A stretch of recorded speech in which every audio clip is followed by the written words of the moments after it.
بسم الله الرحمن الرحيم إن الحمد لله نحمده ونستعينه ونستغفره ونعوذ بالله من شرور أنفسنا ومن سيئات أعمالنا من يهده الله فلا مضل له ومن يضلل فلا هادي له وأشهد أن لا إله إلا الله وحده لا شريك له وأشهد أن محمدا عبده ورسوله يا أيها الذين آمنوا اتقوا الله حق تقاته ولا تموتن إلا وأنتم مسلمون يا أيها الناس اتقوا ربكم الذي خلقكم من نفس واحدة وخلق منها زوجها وبث منهما رجالا كثيرا ونساء واتقوا الله الذي تساءلون به والأرحام إن الله كان عليكم رقيبا يا أيها الذين آمنوا اتقوا الله وقولوا قولا سديدا يصلح لكم أعمالكم ويغفر لكم ذنوبكم ومن يطع الله ورسوله فقد فاز فوزا عظيما أما بعد فإن أصدق الحديث كتاب الله وخير الهدي هدي محمد صلى الله عليه وسلم وشر الأمور محدثاتها وكل محدثة بدعة وكل بدعة ضلالة. On va parler, Inch'Allah, de la réalité haqiqatul ibada. Parce que l'adoration est une chose qui, des fois, elle n'est pas très bien cernée. Par exemple, la définition que Cheikh Islam Ibn Taymiyyah rahimahullah ta'ala a donnée, qui est que l'ibada hiya ismul jami' li kulli ma yuhibbuhu Allah wa yardah min al-aqwali wal a'mal al-zahirati wal batina. هذا التفسير هذا التعريف تعريف جامع غير مانع. تعريف جامع غير مانع. Donc cette définition qu'Ibn Taymiyyah rahimahullah cité, qui est que l'adoration est un nom général qui englobe toutes les paroles et actions visibles et cachées qu'Allah aime et agrée. Cette définition-là est complète, mais elle n'empêche pas autre que elle n'empêche pas des choses qui ne sont pas une adoration en soi d'entrer dans cette définition-là. Elle n'empêche pas des choses qui ne sont pas une adoration en soi d'entrer dans cette définition. D'accord? Donc on va essayer de voir, Inch'Allah ta'ala, ma hiya al-ibada allati idha surifat li ghayri Allah kana sahibuha mushrikan billahi tabaraka wa ta'ala. Pourquoi je dis ça? Donc on va essayer de voir ce qui est une adoration, et si jamais la personne le voit autre qu'Allah, il sera un mushrik. Pourquoi? Parce que celui qui sourit au visage de son frère, est-ce qu'Allah subhanahu wa ta'ala aime ça? Wa ibtisamatuka fi wajhi akhik sadaqa. D'accord. C'est une adoration donc. D'accord. Si quelqu'un sourit au visage de son frère pour qu'il lui prête de l'argent, est-ce que c'est un mouchrik parce qu'il a voué une adoration autre qu'Allah? Est-ce que la problématique est comprise? Par exemple, la sadaqa, Allah il aime la sadaqa, donc c'est une ibada. Si quelqu'un il donne une sadaqa, pas pour un intérêt de dunya, parce qu'il veut que les gens, machallah, ils disent de lui, t'as vu, c'est quelqu'un de généreux. Est-ce que c'est un mouchrik? Donc, la définition d'Ibn Taymiyyah est générale. Elle englobe toutes les formes.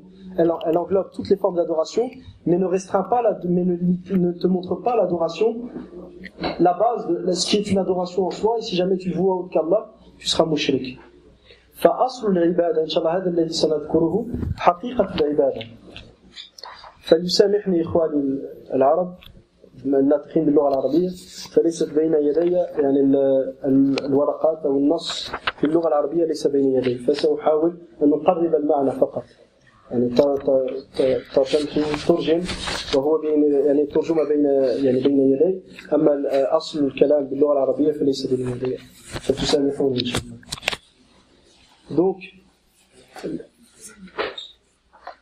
le sens de la ibada, un cheikh qui s'appelle Abu Ahmed al-Misri, hafidhahullah, dit dans son livre Fidrilal et l'Islam, page 106, le sens de la ibada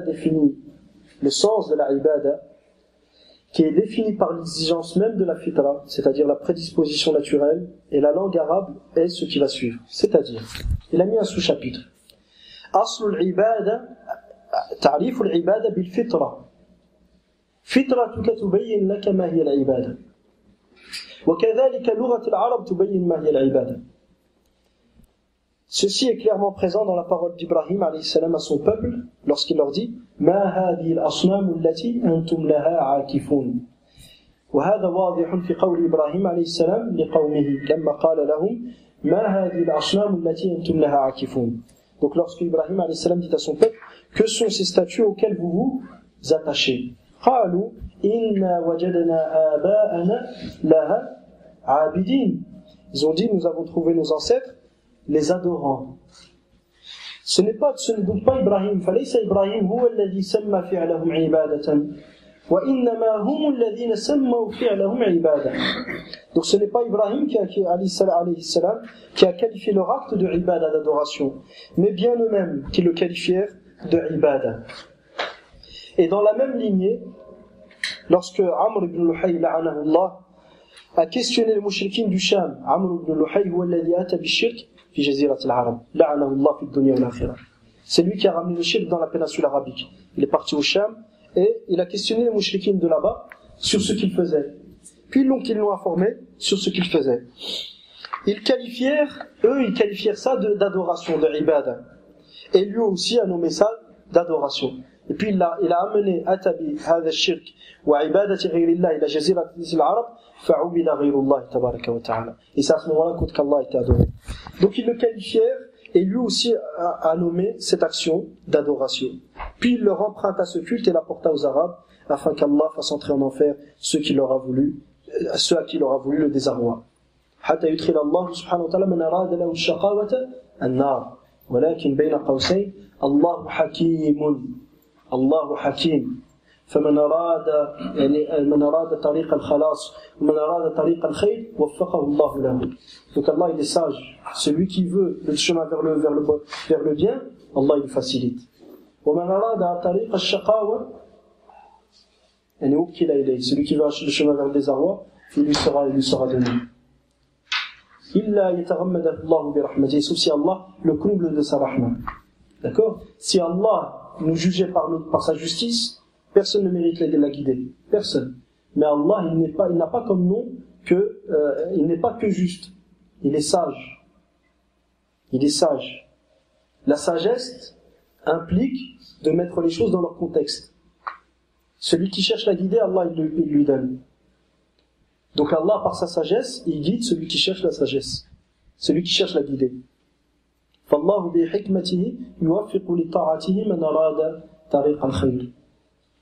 أما بعدله فلا أحد منا يستحق هداية الله تبارك وتعالى. لا أحد منا يستحق هداية الله.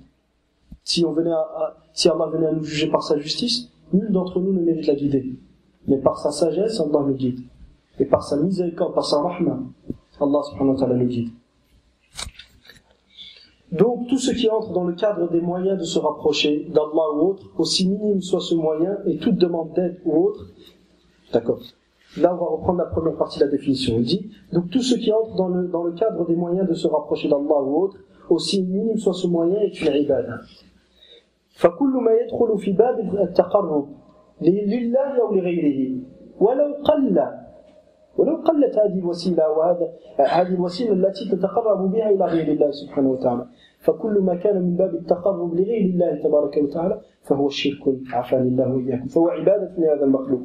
Tout ce qui entre dans le cadre des moyens de se rapprocher d'Allah ou d'autres, aussi minime soit ce moyen, mais il y a un qaïd après. Et toute demande d'aide ou autre qui sont accompagnées d'une manière qui ne respecte pas les règles de cause à effet et dont les moyens employés pour être réalisés ne peuvent être cernés, est appelé ibada. حتى نفهم المقصود جيدا قال ذكر الشيخ شمس الدين الأفغاني حفظه رحمه الله في كتابه جهود علماء الحنفية في إبطال العقائد القبورية ذكر في تعريف العبادة وهو من أحسن التعريف قال العبادة هو الاعتقاد أو الشعور بأن للمعبود سلطة غيبية في العلم والتصرف يقدر بها على النفع والضر فكل دعاء وثناء وتعظيم نشأ عنه فهو عبادة. وعيد العبادة هي الاعتقاد والشعور بأن للمعبود سلطة غيبية. ما معنى سلطة غيبية؟ بينها بعض العلماء كالشيخ عبد المجيد الشاذلي وغيره أنها سلطة لا تلتزم أو يعني لا تنضبط بقاعدة المسببات عفوا السبب بقاعدة عفوا الأسباب والمسببات الأسباب والمسببات.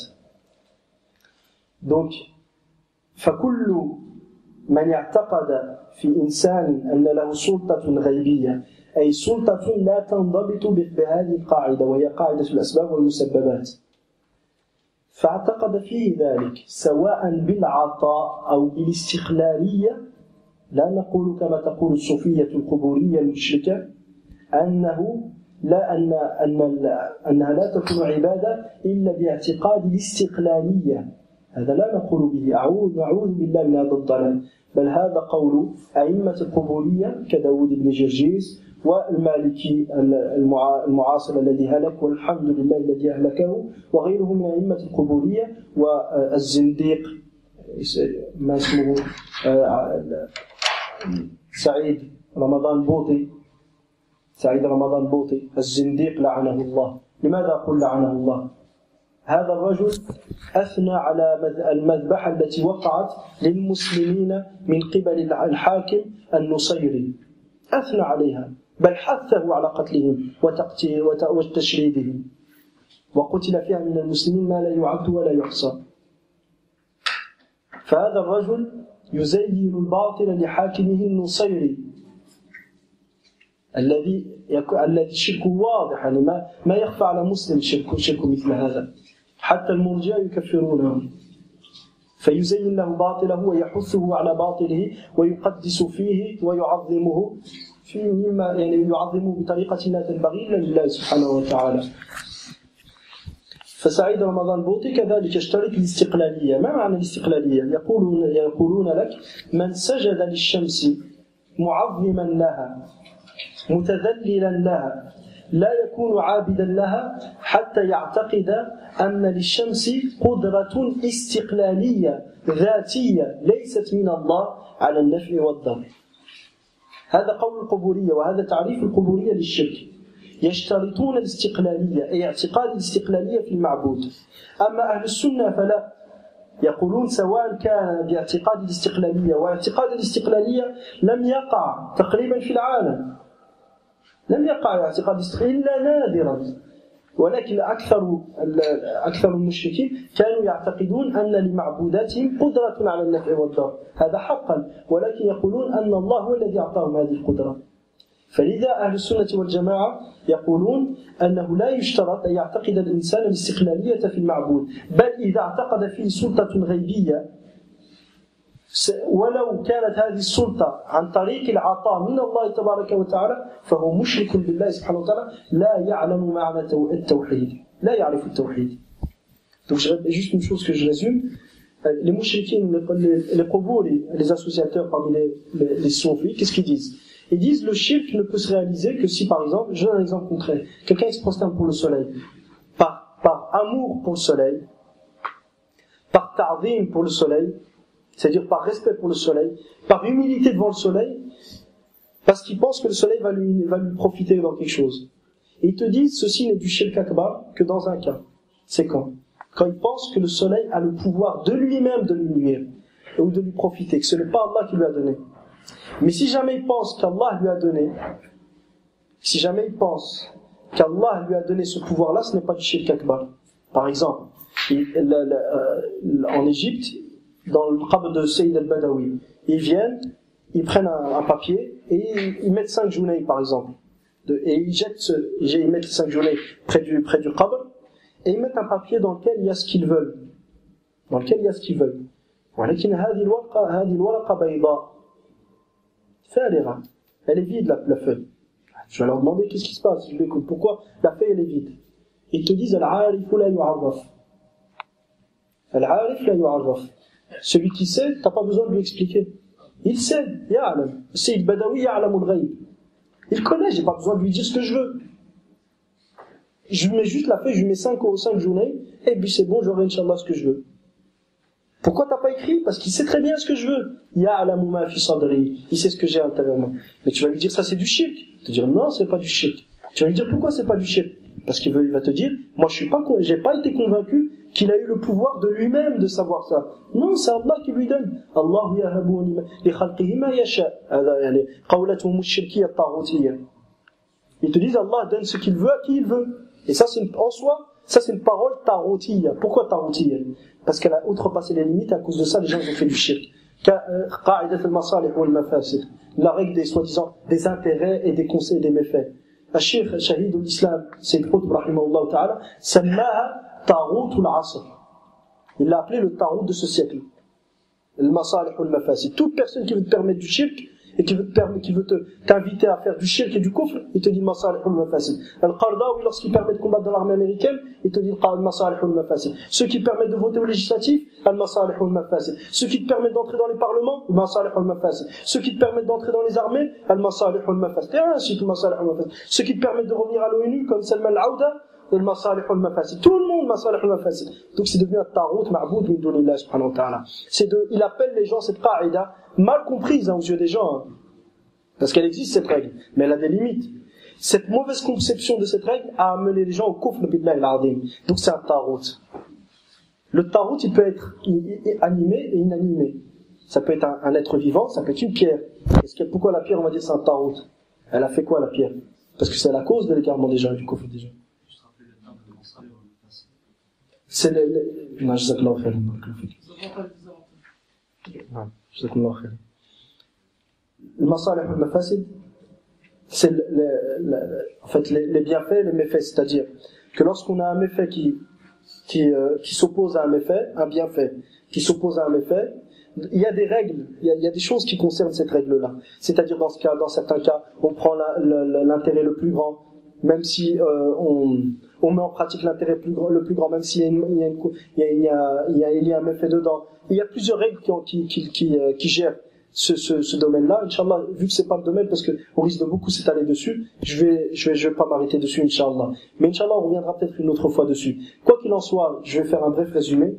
Al-Masalih, elle se divise en trois. Al-Masalih, les intérêts des créatures, se divisent en trois. Al-Masalih al-Mu'tabara, les intérêts qui ont été textuellement cités comme étant des intérêts pour l'humanité. D'accord? هذه هي التي اعتبرها الشارع بنص يعني بأن نص الشارع على اعتبارها وأنها معتبرة. طيب. La deuxième catégorie, al-masalih al-mulgha, les intérêts, c'est ce qu'on s'imagine être des intérêts, mais qu'Allah subhanahu wa ta'ala a textuellement rejeté. Kal khamri wal maisir, qul fihima ithmun kabir wa manafi'u lin-nas wa ithmuhuma akbaru min naf'ihima. Donc comme le vin et les jeux de hasard, Allah subhanahu wa ta'ala a textuellement dit qu'il y avait un intérêt dedans. Mais leur méfait est plus grand et Allah les a rejetés. Donc quiconque pense qu'il y a un intérêt, un profit dans le vin, il se sera certes trompé. واضح. والثالث هي المصالح يعني المصالح المرسلة, les intérêts qui n'ont ni été التي أرسلت أطلقت لم ينص على اعتبارها ولم ينص على إلغائها. واضح. هذا عند جمهور أهل العلم.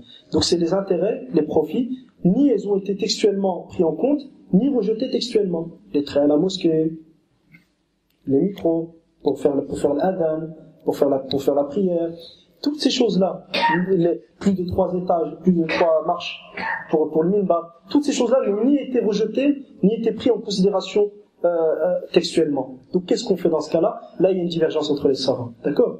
À savoir qu'Ibn Taymiyyah, rahimahullah ta'ala, ne voit pas cette catégorie. Il te dit, il n'y a pas de masalih mursala.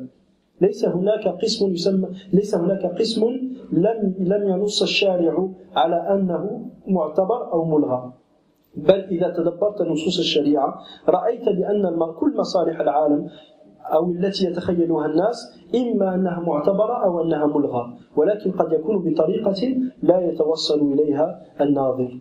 واضح؟ قد لا تتوصل إليها ولكن إذا تدبرت ومعنت النظر في نصوص الشريعة تبين لك بأن هذه المصلحة التي يدعيها الناس إما أنها معتبرة أو أنها غير معتبرة. واضح. Ibn Taymiyyah, il ne voit pas qu'il y a cette troisième catégorie. Il dit il n'existe pas de masalih qui n'ont ni été rejetés ni été pris en compte. Non. Ce que les gens pensent être un intérêt pour eux, soit ça a été pris en compte, soit ça a été rejeté. Mais il se peut que celui qui observe les textes ne voie pas le hukm d'Allah subhanahu wa ta'ala dans cette chose-là. Mais si quelqu'un médite bien, il verra forcément le hukm d'Allah dans cette chose. D'accord? Ça, c'est les masalih. Après, il y a d'autres règles qui concernent le masalih ou le mafasid.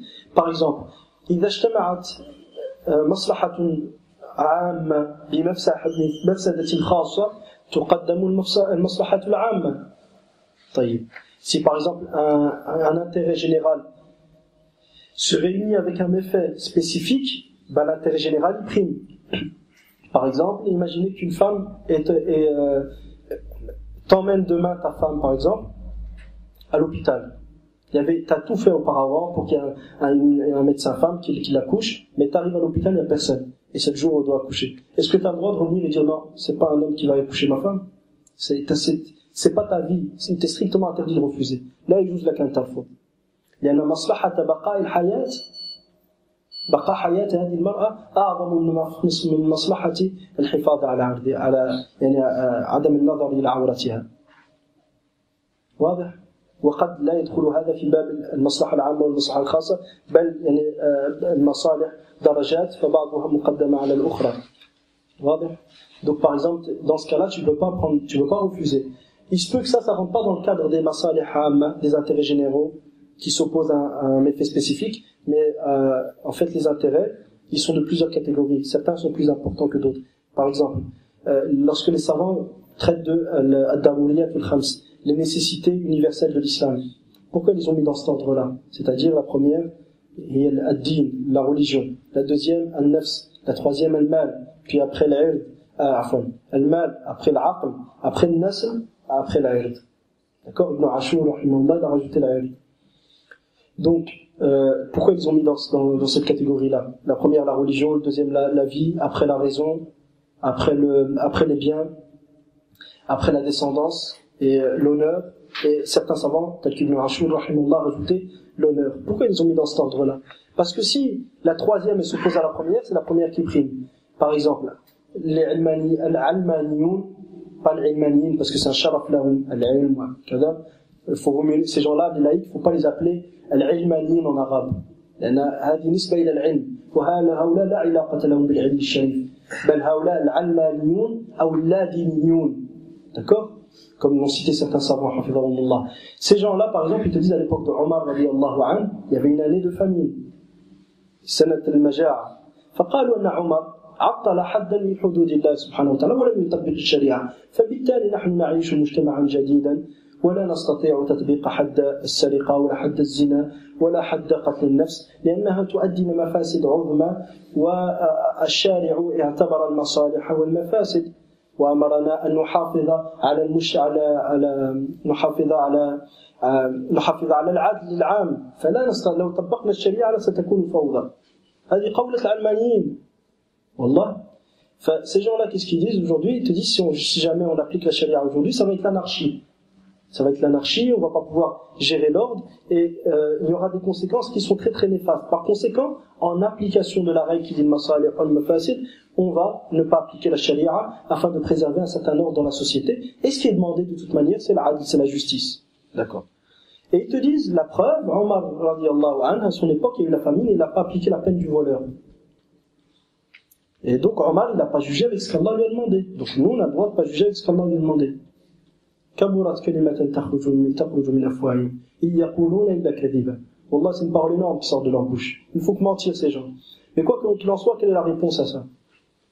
C'est que la charia te demande de pas couper la main du voleur qui mange pour manger en fait, qui vole pour manger. Omar hakama bi sharia, il a jugé avec la loi d'Allah. Omar. On ne peut pas dire qu'Omar n'a pas jugé avec la loi d'Allah. Omar à son époque, celui qui volait et qui venait devant lui et il disait j'ai volé pour manger. Où il y avait une shubha qu'il a volé pour manger. La charia a dit quoi? Idra'ul hududa bi shubuhat. Repoussez les peines, n'appliquez pas les peines légales lorsque vous avez une ambiguïté quant au réel mérite de la personne. Est-ce qu'elle mériterait véritablement cette peine ou pas? Dès que tu as un doute, tu l'appliques pas. Donc cette personne, il vient et prétend avoir volé pour manger. Et celui qui vole pour manger, regardez l'ordre des daruriyat al-khamsa ou al-sitt, des nécessités, des principes universels de l'islam. La première, c'est la religion. La deuxième, c'est quoi? C'est la vie. La troisième, c'est quoi? Al-mal. Après l'aql. Le mal, l'argent, il vient en quelle position? Troisième. Et la vie, elle vient en quelle position? Deuxième. Donc s'il y a un ta'arud entre l'argent, entre les biens et la vie, qu'est-ce qui prime? S'il y a une opposition entre la vie et les biens, et que c'est soit ta vie, soit tes biens qui partent, c'est quoi qui prime? Soit c'est ta vie, soit c'est les biens d'autrui qui partent. C'est quoi qui prime? C'est la vie. C'est pour ça qu'Ibn Hazm, rahimahullah, il a dit quoi? Celui qui va mourir de faim, il est obligé de voler. Obligé. Il n'a pas le droit de pas voler. S'il vole pas, il meurt. Il s'est suicidé. Donc c'est la charia qui demande ça elle-même. C'est la charia qui demande ça. C'est pas la charia qui n'a pas été appliquée par Omar. Non. Omar, il sait très bien que celui qui vole pour manger, il est dans son droit. Bien plus, les savants ont divergé. Est-ce qu'il s'est suicidé après s'il mange, s'il vole pas, oui. S'il vole ou il vole pas. Et à la suite de ça, des gens venaient, ces gens-là, ils avaient volé de l'argent. Ils avaient volé pour manger. Et ils prétendaient ça. Donc il y a une ambiguïté ici. Tu peux pas savoir, il n'y a pas de témoin. La situation de la personne, et la situation du pays qui est la famine générale, est véritablement une grande ambiguïté qui pousse à croire que cette personne a véritablement volé pour manger. D'accord? Donc dans ce cas-là, vu qu'il y a cette ambiguïté-là, tu peux pas appliquer la peine. Allah t'interdit d'appliquer cette peine. Allah te l'interdit. Donc, aujourd'hui, je parlais de cet exemple pour dire que lorsque tu as une mafsada et une maslaha, faut regarder le degré. Par exemple, si jamais c'est ta vie ou la religion qui disparaît, c'est quoi qui prime? La religion. Et ça, vous le trouvez où? C'est quoi la sourate? Dans quelle sourate du Coran on trouve ça? Si vos vies vont bien. Non. Enfin, tu peux trouver ça, mais tu as une histoire qui te raconte tout ça. يعني في سورة من سور القرآن نعم البروج جزاكم الله خير جزاك الله خير بارك الله فيك سورة البروج الغلام ماذا فعل qu'est-ce qu'il a fait le jeune homme قال إن أردت أن تقتلني فخذ السهم وقل باسم ربي الغلام فستقتلني فعل هذا من أجل ماذا من أجل إحياء الناس لأن من كان كافرا فهو ميت والله سبحانه وتعالى يقول أو من كان ميتا فأحييناه وجعلنا له نورا يمشي به في الناس كما مثله في الظلمات ليس بخارج منها. Allah c'est celui qui. Pourquoi le ghulam il a fait ça? Pour ressusciter les gens, pour leur donner une nouvelle vie, bidnillah. Pourquoi? Parce que la véritable vie se trouve dans quoi? Dans la foi. Le mécréant il est mort. C'est un cadavre sur terre. C'est pour ça qu'Allah subhanahu wa ta'ala dit est-ce que celui qui était mort et que nous avons ressuscité en lui accordant que nous avons ressuscité et à qui nous avons attribué une lumière est-ce que celui-ci est semblable à une autre personne qui elle est dans l'obscurité dont il ne sort pas? Le véritable vivant c'est le croyant. Le kafir ou le fasiq al-zalim al-fajir فهذا ليس بحي عافاني الله وإياكم من هذه الحالة. Donc, le ghulam, il a fait ça pourquoi? Pour que les gens ressuscitent. Il a dit quoi? Il a dit au roi, tu prends la flèche, tu dis quoi? Au nom du Seigneur de ce jeune homme, et tu vas le tuer. Le roi, il a pris la flèche, et le jeune homme, il est mort. Qu'est-ce qui s'est passé après? Les gens, ils ont dit, nous croyons au Seigneur nous avons cru, nous avons foi au Seigneur de ce jeune homme.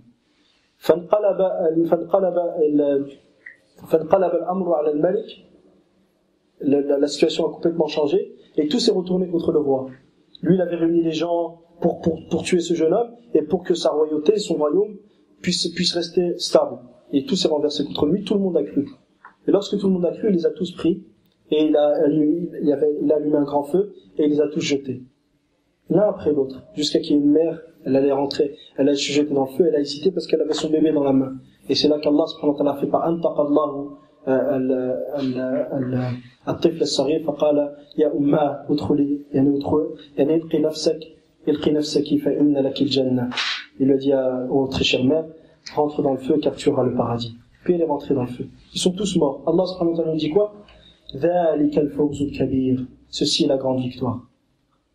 Alors qu'ils sont tous morts. Et le jeune homme, il a montré comment le tuer. Si demain, toi, tu prends un verre de poison, je prends أخذت كأس سم وقلت لي يا فلان خذه وألقه في فمي فأخذته وألقيته في فمك هل تكون منتحرا؟ نعم قد انتحرت ولكن يعني عافاك الله يعني لك من العقاب ما ينتظر أمثالك من المنتحرين. فهذا الغلام قد انتحر من أجل ماذا؟ من أجل إحياء أمه. فأثنى الله سبحانه وتعالى على فعله فقال ذلك الفوز الكبير. Ceci est la grande victoire. فيدخل في ذلك كل ما كان من المصالح. يعني إذا تعارضت مصلحة الحفاظ على النفس مع مصلحة الحفاظ على الدين فمصلحة الحفاظ على الدين أولى. Donc ce jeune homme il a montré au roi comment le tuer. Donc c'est comme si demain moi je prends un verre de poison, tu prends un verre de poison, tu me dis tu sais quoi, mets-le-moi dans ma bouche, verse-le moi et que je te le verse dans ta bouche. Tu t'es suicidé ou pas? Tu t'es suicidé, moi j'ai tué quelqu'un. Donc on est tous les deux, on nous attend ce qui attend celui qui s'est suicidé, celui qui a tué quelqu'un. فلذا العلماء يقولون المباح حكم عفوا. على كل حال يعني بين العلماء أن من قاتل نفسه بطريقة مباشرة أو غير مباشرة ما دام متعمدا فقد يعني فهو منتحر. D'accord? Donc tout ça pour dire quoi? Que préserver la religion prime sur le fait de préserver la vie. D'accord? Donc c'est tout ça on avait parlé de tout ça dans le cadre des règles sur le masalih wal mafasid. Je donne un autre exemple sur le masalih wal mafasid. مثلا طيب يعني مس العورة عفوا أو الاختلاط لا يجوز بل منهي عنه que les hommes et les femmes se mélangent. C'est interdit, strictement interdit. ولكن في الحروب lorsqu'il y a des guerres فالنبي صلى الله عليه وسلم أخذ بعض أزواجه وكانوا يمرضون المرضى يعني من أصيب بجرح فكانوا يمرضونه. واضح؟ طيب يعني لماذا؟ لأن مفسدة الاختلاط ومفسدة الاختلاط ومصلحة الحفاظ على نفوس الموحدين تعارضت فمصلحة الحفاظ على نفوس الموحدين أولى من مفسدة الاختلاط. Mais il ne faut pas comprendre de ça qu'on ouvre la porte au mélange et le fait que les hommes et les femmes se mélangent. Non, jamais. Mais simplement une chose, c'est quoi? C'est lorsque il n'y a pas d'autre moyen pour soigner les blessés que lorsque c'est des femmes qui viennent le faire, il n'y a pas de mal.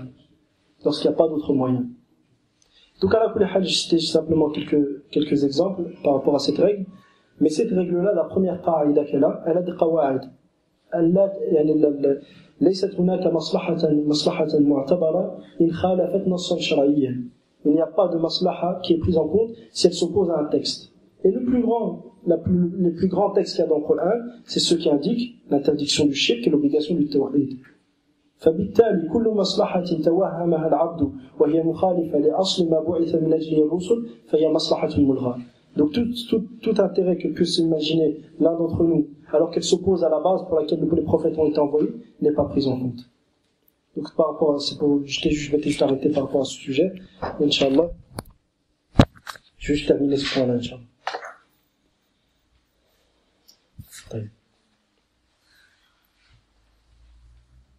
On en était où exactement? Là, on s'en l'a fait. C'est la fin de l'arbre du siècle.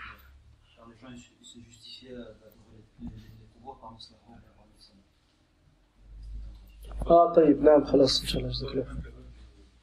إن شاء الله جزاك الله خير. فon parlait de la تعريف القبورية للتوحيد. تعريف القبورية للتوحيد. On parlait de ça avant. À la kulli hal, j'y reviens parce que je me souviens plus exactement où j'en étais. Mais al-Quburi, ماذا قالوا? Qu'est-ce qu'ils ont dit? Ils ont dit tant que tu es pas convaincu que celui que tu invoques et que celui que tu adores, il a un pouvoir, parce qu'ils vont pas dire que tu l'adores, celui que tu invoques, celui à qui tu pries, tu demandes secours, celui à qui tu voues des adorations que seul Allah mérite. Tant que tu es pas convaincu qu'il a un pouvoir de lui-même de te faire du bien et du mal, donc à ce moment-là, c'est pas une ibada et tu es pas un mushrik. بل هذا التوسل شرعي. يقولون مثلا إذا ناديت السيد البدوي أو ناديت النبي صلى الله عليه وسلم وقلت يا محمد أغثني أو يا رسول الله انصرني وكذا وكذا فما دمت لا تعتقد أن محمد صلى الله عليه وسلم ينفع بذاته أي أن له قدرة استقلالية ليس الله هو الذي أعطاه هذه القدرة ما دمت لا تعتقد ذلك فأنت لست مشركا بل توسلت إلى الله سبحانه وتعالى بنبيه صلى الله عليه وسلم ولا حرج في ذلك بل هو عمل ممدوح. Donc ils disent, si tu invoques le prophète sallallahu alayhi wa sallam, tu dis à Mohammed aide-moi, ou il y a Mohammed secours-moi, ou il y a Mohammed donne-moi un enfant, ou que tu invoques n'importe qui d'autre, tant que tu n'es pas convaincu, ils disent ça, tant que tu n'es pas convaincu que moi le prophète sallallahu alayhi wa sallam, il a un pouvoir de lui-même, c'est pas Allah qui lui a donné, de faire le bien et le mal, et de te profiter, et de t'apporter ce que tu demandes, tant que tu as pas cette conviction-là, ben tu n'as pas commis shirk akbar. Bien plus, ils vont dire que ça c'est une manière d'invoquer Allah subhanahu wa ta'ala, et il n'y a pas de mal. Tout ça c'est un égarement qu'Allah nous en préserve. فعقيدة أهل السنة والجماعة أن اعتقاد النفع والضر في المعبود سواء كان عن طريق العطاء أو عن طريق الاستقلالية فهو شرك بالله سبحانه وتعالى. فهو شرك بالله. Donc on avait parlé de Badawi, ceux qui ont des convictions, des croyances en Badawi. Ils te disent quoi? Al-Arif la yu'arraf. يضع ورقة ويقول بأن العارف لا يعرف فلا أحتاج أن أبين له بأن ما يكن في صدري وما أحتاج إليه فهو يعلم ذلك. من الذي أعلمه؟ الله. أي أن الله أعطاه القدرة على علم الغيب. معاذ الله من هذه المقولة. Donc ils disent que Allah subhanahu wa ta'ala lui a donné le pouvoir de connaître l'inconnaissable. Donc ils mettent une feuille, et elle est blanche, il n'y a rien écrit dessus, et tu leur dis pourquoi tu as fait ça? Ils te disent parce que Al-Badawi il sait très bien ce dont j'ai besoin. Donc ils pensent qu'Allah subhanahu wa ta'ala lui a donné ce pouvoir-là. Et donc quand tu leur dis que ça c'est du shirk, ils te disent non, le shirk c'est pas ça. C'est si je crois que le Badawi, il sait ça de lui-même, c'est pas Allah qui lui a donné. On lui dit non, tu t'es trompé. Ça c'est un égarement évident. Que tu penses que le Badawi, il sache ça de lui-même, ou que tu penses qu'Allah lui a donné, les deux cas sont du shirk akbar. D'accord? Donc on revient à la définition de l'ibada. Donc tous ceux qui entrent dans les moyens de se rapprocher d'Allah ou d'autres, aussi minime soit ce moyen, et toute demande d'aide ou autre, qui sont accomplies d'une manière qui ne respecte pas les règles de cause à effet, et dont les moyens employés pour être réalisés ne peuvent être cernés, est appelé à ibada dans la langue des hommes, dans la langue de l'humanité. Au même titre qu'il nomme la lune, et le soleil, et la mer. Ces termes employés sont des utilisations humaines. Et le sens du shirk est donc de vouer à autre qu'Allah le droit exclusif d'Allah à être adoré, que nous avons exposé, à savoir se rapprocher d'autre qu'Allah et chercher son aide d'une manière ghaybi et ghayri ma'qul al-ma'na, c'est-à-dire d'une manière qui ne respecte pas les règles de cause à effet et dont la signification n'est pas cernée, c'est-à-dire elle n'a pas une connotation qui peut avoir une autre signification que la soumission à autre qu'Allah, comme on se soumet à Allah subhanahu wa ta'ala. Par exemple, quand quelqu'un vient et pose de la nourriture devant la statue de Bouddha. Quand quelqu'un va devant la statue de Bouddha, il pose de la nourriture. Pourquoi ils font ça? Et Bouddha, il va manger. Et les ouvriers vont manger. Personne ne va manger, rien du tout. Ils le posent en tant qu'offrande. Pourquoi? Pour se rapprocher de qui? De Bouddha. Pour que Bouddha, il leur profite. C'est l'ibada. D'accord? Donc je répète, le shirk, فالشرك هو أن تصرف حق الله سبحانه وتعالى للعبادة لغيره تبارك وتعالى الذي بيناه سابقا أو donc يعني أن تتقرب لغير الله وتستعين به بطريقة غيبية أو غير معقولة المعنى طريقة غيبية أن تعتقد فيه سلطة غيبية يقدر بها على النفع والضر سواء اعتقدت أن هذه السلطة أن هذه السلطة الله سبحانه وتعالى أعطاه له هذه السلطة أو اعتقدت أنه بنفسه عنده هذه السلطة. Donc pour terminer, Inch'Allah, un des élèves du Cheikh Abdel Majid al-Shadhili hafidhahullah ta'ala définit ce passage et il dit ce qui suit. Il y a toujours une différence entre les choses coutumières et habituelles et les choses cultuelles.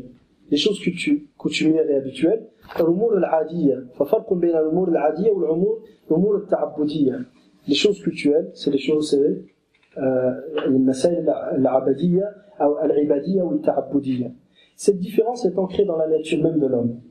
Il y a une différence entre le fait qu'un homme se retrouvant dans une situation où il a besoin d'aide et qui demande à ceux qui l'entourent de l'aider, et entre le fait qu'il invoque un être qu'il croit lui apporter son secours, que ce soit Allah ou autre parmi les fausses divinités. D'accord? Ou autre parmi les fausses divinités. Un exemple au Maroc, Aïcha Kondisha.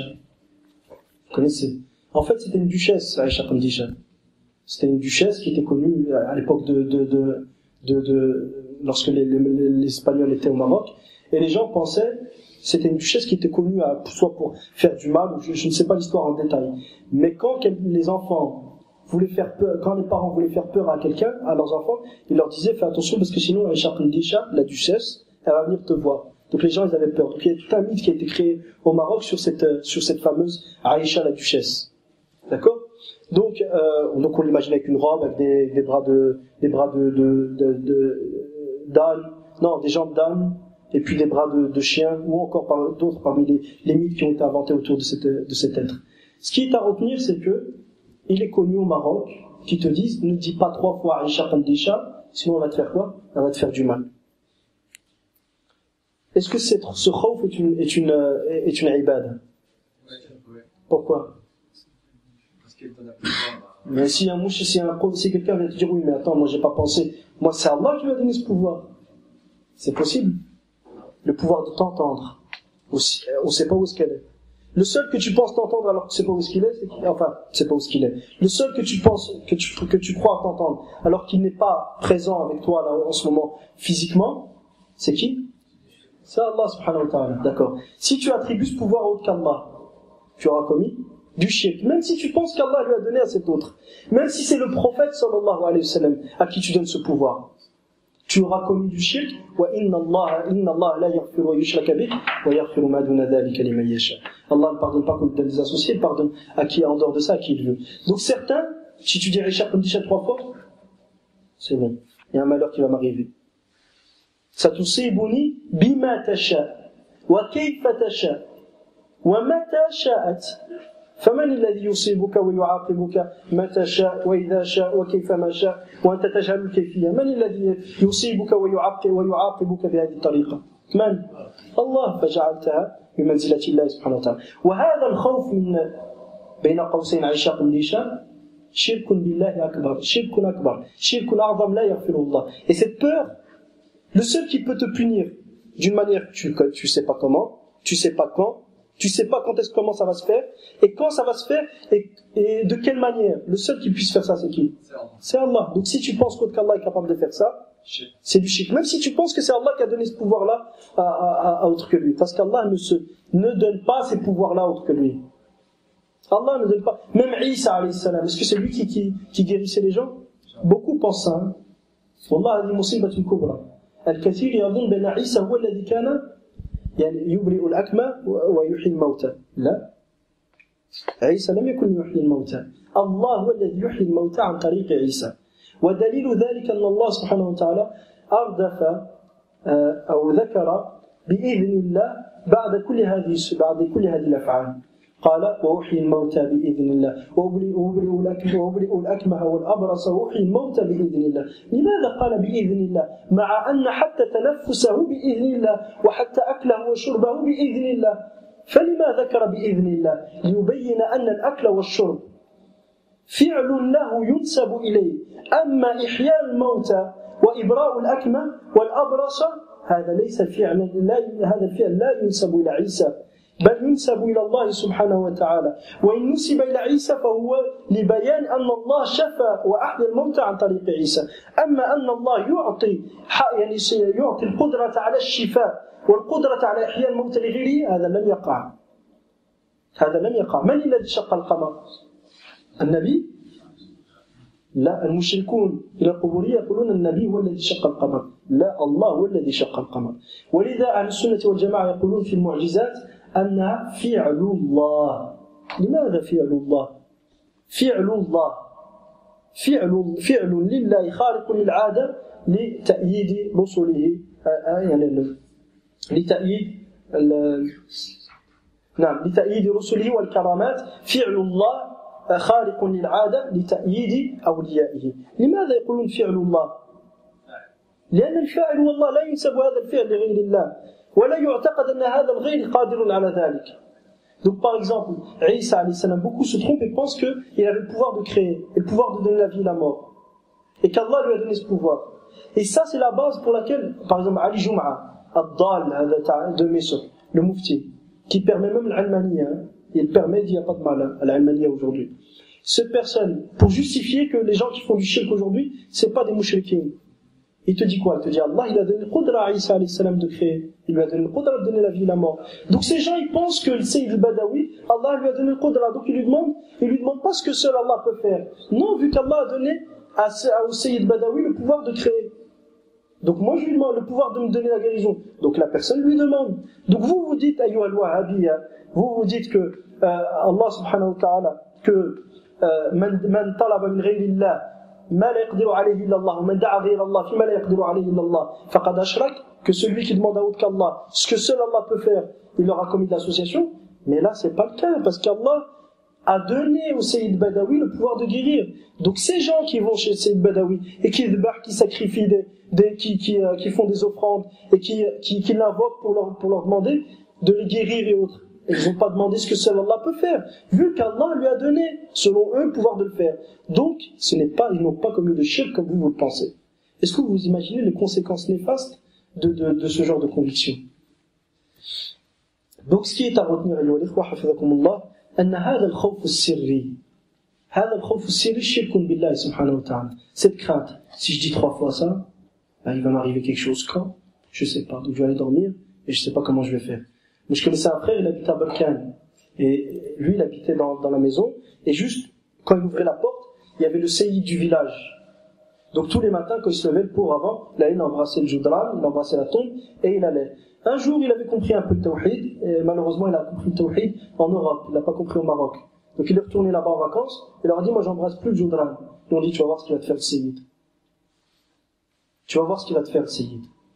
Donc eux, ils s'étaient tout paniqués, bientôt il va nous arriver un malheur. Enfin, subhanallah al-azim. Ça, c'est quoi? C'est une ibada. Pourquoi? Parce que je répète la ibada. Je répète une des meilleures définitions qui a été donnée. Mais à condition qu'elle soit bien comprise. هو الاعتقاد أو الشعور أن للمخلوق سلطة غيبية لأن للمعبود سلطة غيبية يقدر في العلم والتصرف في علمه وفي تصرفه يقدر بها على النفع والضر فكل دعاء وثناء وتعظيم نشأ عنه فهو عبادة فكل دعاء وتعظيم وثناء نشأ عنه فهو عبادة. Imaginez que quelqu'un, par exemple, il te dit, tu es en train de parler, et tu dis les awliya, ils doivent pas être invoqués. Chut, parce que sinon il va nous arriver un malheur.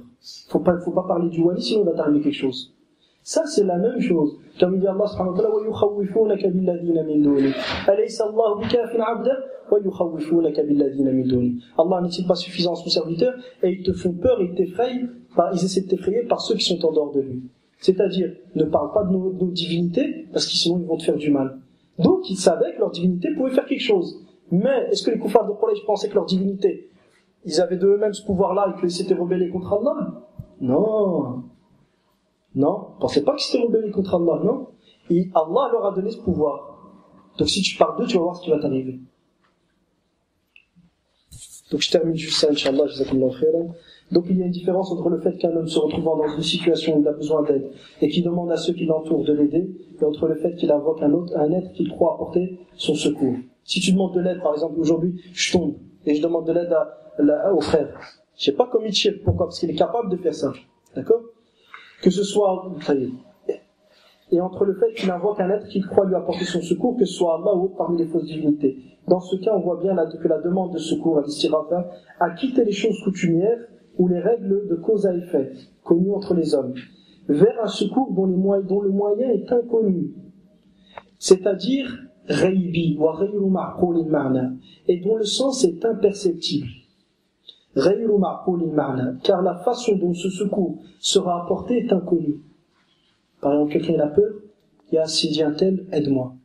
Puis il marche. Comment le secours va lui être apporté? Allahu a'lam.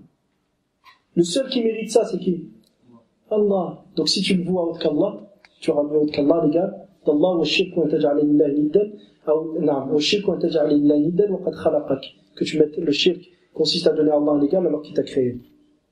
De ce fait, la différence entre ces deux actes est claire. Le premier est une coutume, al-ada, de demander l'aide aux gens qui t'entourent, et le second, l'adoration, l'ibada. Et nous n'avons pas besoin de l'envoi d'un messager pour cerner ce point. Tu n'as pas besoin qu'un messager te soit envoyé pour comprendre la différence entre l'ibada et l'ada. Tu le sais au fond de toi. Non. Et nous n'avons pas besoin de l'envoi d'un messager pour cerner ce point, car le premier point revient au droit des serviteurs, c'est-à-dire l'entraide solidaire. car le premier point revient au droit des serviteurs les uns envers les autres, et l'autre, qui est purement cultuel, ta'abboudi, revient au droit d'Allah. Le premier est physique, c'est-à-dire tu peux le voir dans la vie de tous les jours, et le second ne l'est pas, c'est-à-dire qu'il est abstrait. Et comme exemple, on a la différence entre sacrifier pour un invité par preuve de générosité, qui est une coutume qui revient au droit de l'invité. Quant au sacrifice pour Allah ou autre parmi les égaux qui lui sont donnés, c'est une ibada, car c'est un amr ghaybi qui ne respecte pas les règles de cause à effet habituelles connues entre les hommes. Car ce n'est pas, qui ne respecte pas les règles de cause à effet habituelles connues entre les hommes, et physiques qui reviennent, ce n'est pas une chose qui est physique, qui revient aux relations des gens les uns envers les autres. Et dans la même lignée, avoir peur d'une personne à cause de sa force, ou parce qu'elle tient un fusil, et autres parmi les causes habituelles. Ça, c'est une aada, c'est une coutume. Quant au fait de craindre qu'Allah te touche d'un châtiment, ou la crainte des fausses divinités, ceci est un amr ghaybi, une chose qui ne respecte pas les règles de cause à effet connues entre les hommes. Tu ne sais donc ni comment, ni par quoi tu seras châtié. Sans oublier le plus important qui est que cette crainte est basée sur une chose invisible, que tu ne vois pas, et qui n'est pas perceptible par le sens humain.